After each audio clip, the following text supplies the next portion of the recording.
Maganda umaga, tanghali, hapon, gabi sa zodiac sign na Gemini. Lola Baby, nagpapakilala. Isang like, subscribes, and share lang po. I will give you general reading, kahit timeless reading ito sa mga natitirang araw, linggo ng buwan ng April. So let's see the energies surrounding you. Yan.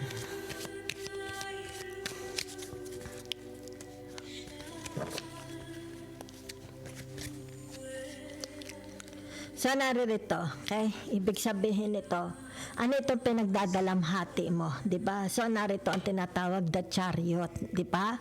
So, maaaring sabihin na natin either ikaw ito nagdadalamhati dahil it's like hindi matanggap sa sarili niya na mayroon ng mahal na iba ang kanyang mahal. Or maaaring sabihin na natin ito'y naging parte sa buhay mo. Once upon a time na nakaroon ka ng involvement sa tao na ito. Kumbaga dito, hindi niya matanggap ang nakikita niya ngayon. It's you and the others. Kung sino itong bago mong karelasyon. Diba? So, kayo na lang po ha. Maaring ikaw ito, hindi mo matanggap na maganda na ang kanyang, it's like tinatawag, meron siyang bagong kapartner, soulmate, di ba? Hindi niya ma-accept. Or maaring kung sino ito, naging part ng buhay mo, hindi niya ma-accept, di ba? Yung tinatawag, kumikinang ka na, di ba? Yan. So, let's see your other energy para sa mga Gemini.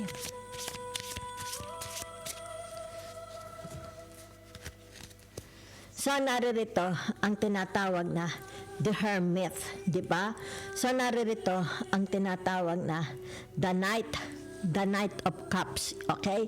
So, ang ibig sabihin nito, yung tinatawag, yan ha, it's like a formula, di ba? It's like you are showing whatever is this, maybe ito yung trabaho ninyo, di ba? O yung tinatawag na nagde-demo, maaring ito'y physical, sa public o kaya social media, di ba? Maaring meron kayong tinatawag na negosyo sa bahay, negosyo sa social media, or kung ano man ito, di ba? It's truly tested, di ba? Alam na alam mo, gamay na gamay mo, di ba? It's like tinatawag, hindi mo ikukompromiso, di ba? Ang iyong reputasyon, ang iyong pangalan, hindi ka pwedeng magkamali, di ba? So, ipinakikita dito, yung tinatawag, it's like demonstration, dinedemonstrate mo. Paano po nagtitimpla ng kape para hindi kayo malason, di ba? Yan. So, for some of you here, maybe you are using generated, tinatawag na AI generating, di ba? Yan. Maaring for some of you here, yung tinatawag na they are continue studying, googling, di ba, researching, yan ha, okay. So, maaring for some of you here, it's like tinatawag na hinihingan, maybe you're a consultant, hinihingi ang iyong advice, di ba, or maaring ikaw, it's like tinatawag nire-review, maybe you're a reviewer, di ba, it's like ano ang masasabi mo, something like that, di ba? Yan. So, nakikita ko sa inyo dito is napakatalino. Okay? It's like tinatawag de numero. Alam nila ang kanilang tinatawag na pinapresent. Diba? Yan. So, let's see.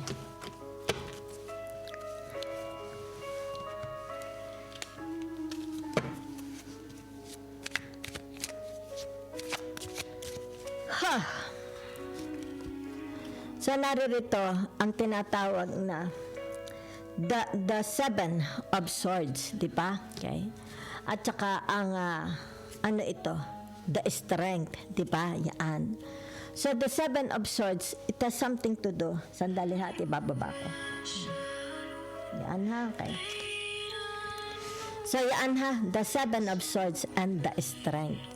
So, nakikita dito, di ba, yung tinatawag na your capacity, what you are capable of, di ba? Yan. Kumbaga dito yung tinatawag na you are the, sabihin na natin, you are the light, di ba? You show the light, di ba? Ikaw nagtuturo, kaya pinapakita mo sa kanila ang liwanag, di ba? Maybe you're a consultant, a psychologist, a teacher, di ba? Psychiatrist, di ba? Yan, oh.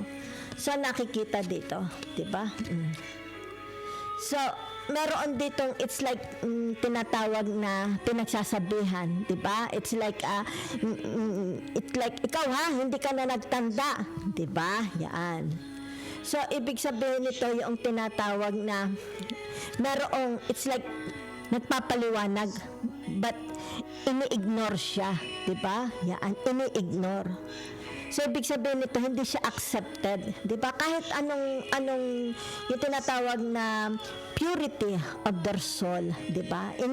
Dinadadma. Okay? So, kumbaga dito yung tinatawag na ang nakikita lang nila is yung kaunti mong tinga. Di ba? Yung kaunti mong muta. Hindi nila nakikita yung mga nagawa mo. Di ba? May mga taong ganyan. Di ba? So, for some of you here, nahihirapan kayong i-express ang sarili ninyo. It's like tinatawag, ngayon lang naman ako nagkamali. Di ba? Kumbaga dito sa dinami-dami ko nang nagawang mabuti. Ngayon lang. Kumbaga ito yung tinatawag, napakalaki na ng weight, 'di ba? Ang laki ng weight nitong ginawa mo, 'di ba? Kumpara sa mga nagawa mong kabutihan sa kanila. Kumbaga dito yan mas nakikita nila yung tinatawag na yung pagkakamali mong kumbaga dito parang hindi ito napakalaki, 'di ba? Pero sa kanila mas nakikita nila yung tinatawag kaunti mong puwing, kaunti mong pagkakamali. Pero yung mga nagawa mo, hindi nila yan makita. Okay? So, let's see.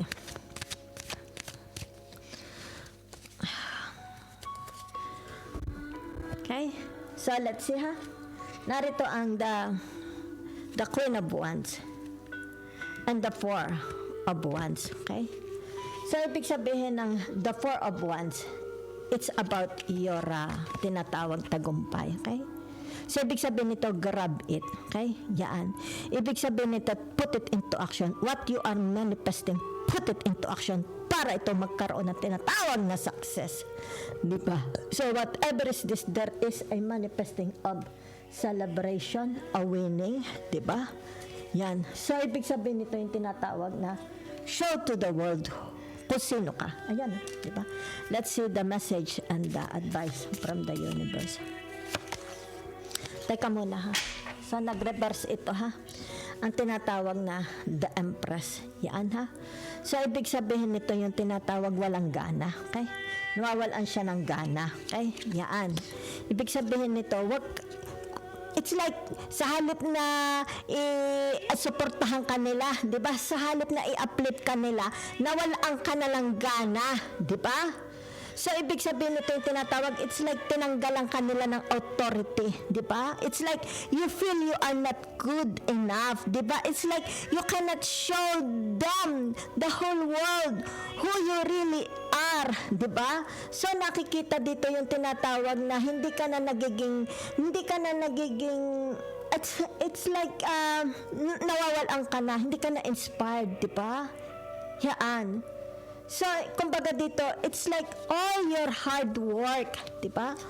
All your hard work is not paid off, di ba? So, yan ang nakikita ko, message from the universe, di ba? So, kaya dito, di ba? Let's see the other message from the universe. Hindi ko na lang okay? Sasapol, gipit na tayo sa oras. Narito ang the temperaments. The temperance. So, ibig sabihin nito, change your attitude, change the situation, change the environment, change the surroundings, show the world who you really are, the real you, okay? You are good enough, okay?